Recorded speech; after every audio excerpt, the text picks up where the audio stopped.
Hello everybody, this is Danny from Deep South Homestead. We are here today. We have an apple peeler that was given to us by a friend, Ms. Tara and Mike from Living on a Dime. Actually, we got it last year after our apples was already gone. This year we have our apples in. You know, they're all, we showed y'all, you know, they're all nice apples, and we pull the stem out. I will admit, it took me a moment to figure this thing out. So for the demonstration purposes, let's hope that I got it figured out right. You take this apple, the stem end, you shove it on here. This comes from Lehman's Hardware.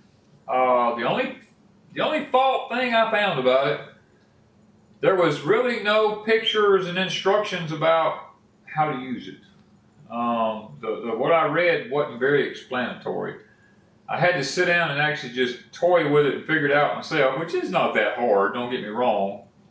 But it amazed me when I used it, guys. So let's see if we can make this thing. Let's see if it's going to work here like it's supposed to. If I can get it back. There we go.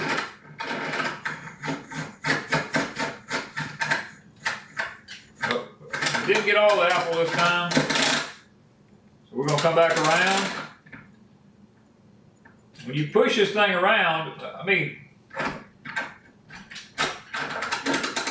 it actually pushes the apple off of the core thing. Now we had a little piece of peeling left on this one because this apple was kind of egg-shaped, which is perfectly all right because we'll take a knife and finish that little bit up.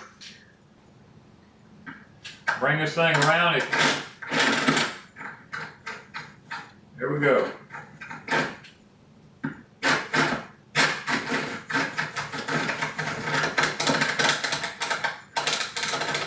Comes around, I'll get my hand here. That's it. We save our peelings too to make jelly out of.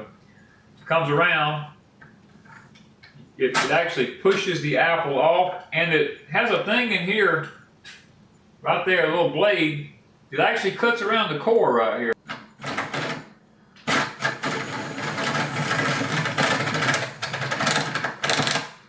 Just that quick, guys. There's the peelings. We save them for making our apple jelly. And this thing comes out here and shoves the apple off. You want to apply a little pressure to get it started. Because once you apply a little pressure to get it started, it works a whole lot better.